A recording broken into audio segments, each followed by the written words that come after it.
অনেকেই আছেন যে অন্যের চাপে পড়ে হা বলে ফেলেন। তাহলে কিভাবে না বলতে শিখবেন সেই বিষয় নিয়ে কথা বলবো। ৩ টি বিষয় খুবই গুরুত্বপূর্ণ। আপনি যদি এই ৩ টে বিষয় আপনি প্র্যাকটিস করেন, আপনি অনেক বেশি এই জায়গাটাতে নিজেকে আরো accelerated করতে পারবেন, সফল হবেন। হ্যাঁ, কিন্তু আমরা অনেক সময় বলতে পারি না। মনে হয় যে সবকিছুতে না বললে কি হবে? কেন হয় এই জিনিসটা? এই জিনিসটা আমরা বলি ইনজেকশন আসে আমাদের লাইফে অনেক সময়। অতীতে যে যখন আমি থাকি, ওই অতীতে থাকা অবস্থায় আমি হয়তোবা যখন ভালো কাজ করেছি আমার আশেপাশে যারা আসতে ছিল প্রশংসা করেনি।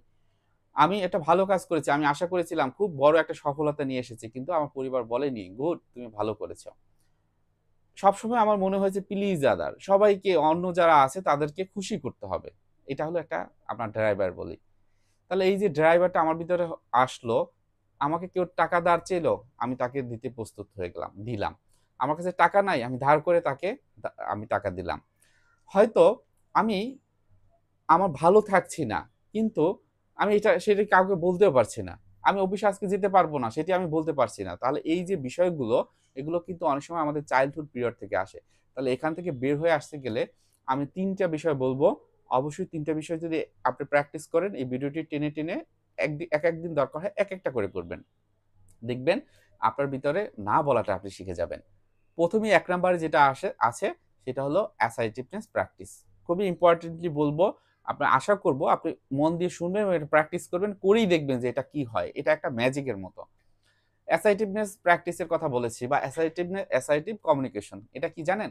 আমাদের যে আচরণটা আছে না, আমরা যে আচরণগুলো করি তার ৩ টা ধরন আছে। এই ধরনের assertiveness টা একটা। ধরেন assertiveness একটা হলো প্যাসিভ, আরেকটা হলো অ্যাগ্রেসিভ। নাম শুনেই বোঝা যাচ্ছে যে আসলে এগুলো কি। অ্যাসার্টিভ মানে আমি যেই বিষয়টি আমি শুনলাম, যেই কমিউনিকেশনটা আমি করব, অ্যাসার্টিভ ভাবে করব। কি রকম? তুমি যে এই কাজটা করেছো, আমি এটা দেখেছি, আমার খুব কষ্ট লেগেছে। এইরকম একটা সিন যে দেখতে হবে সেটা আমি বুঝতে পারিনি। আমার ভিতরে খুব কষ্ট হয়েছে। বা আমার ভিতরে খুব ভয় হয়েছে। আমার ভিতরে খুব রাগ হয়েছিল। সো এই জায়গাটাতে তুমি যদি ওই কাজটা এখানে না করে বরং তোমার বাসার কাছে করতা বা ওই জায়গাটাতে করতা, তাহলে আমার কাছে ভালো লাগতো। এই যে কথাটা বললাম কত সুন্দরভাবে হলো না মিনিংটা? তখন কি হবে? ওই ব্যক্তিটা অন্তত ওই সময়টা করে ফেলেছে। পরবর্তীতে বুঝবে যে আমার একটা ভুল হয়েছে। তাহলে আমরা ভুলটা ধরিয়ে দেওয়া। অনেক সময় অনেকে থাকে কি প্যাসিভ। যাই হোক না কেন কোনো কথাই বলব না। কথা বললেই তো ঝামেলা বেঁধে দেয়। বলব না। তখন কি হয়? ঝামেলাটা কিন্তু আরো বেশি বেড়ে যায়। তাহলে এই প্যাসিভও থাকা যাবে না।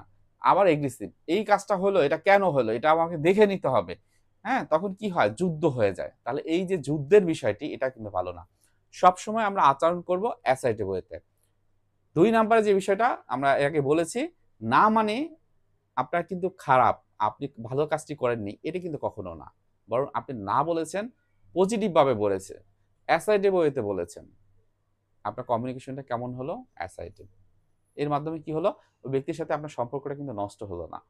ওই ওই লোকটি আপনার কাছ থেকে কিছু শিখতে পারল। সো এই যে না বলা, সেটা আমরা সবসময় ভাববো এটা খারাপভাবে প্রভাব ফেলে না।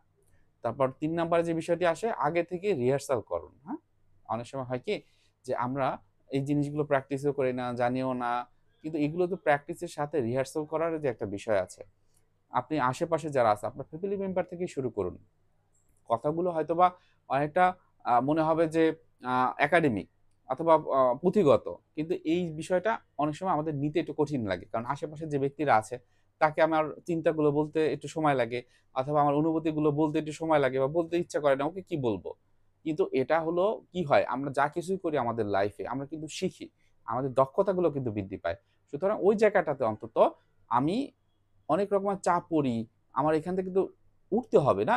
তো উঠার ক্ষেত্রে আমার পরিবার বা খুব কাছের যারা আছে, তাদের কাছ থেকে একটু assertiveness টা প্র্যাকটিস করি। নিজের মনকে ভেবে নিই যে আমি না বললে এটা খারাপ না এবং একটু রিহার্সাল করি। বন্ধু-বান্ধবের সাথে অন্তত রিহার্সাল করি।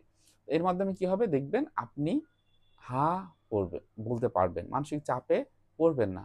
আপনি যেই কাজটা না বলার সেটা না বলতে পারবেন। তো আজকের ভিডিওটি এখানেই রেখে দিচ্ছি। কারো কোনো প্রশ্ন থাকলে কমেন্টে জানাবেন। ছোট, ছোট ভিডিও দিচ্ছি। কিছু ইম্পোর্টেন্ট হচ্ছে যে টিপস অ্যান্ড ট্রিকস, এগুলো অবশ্যই আপনারা এপ্লাই করে দেখেন। 100% কাজ করবে। ধন্যবাদ। আসসালামু আলাইকুম।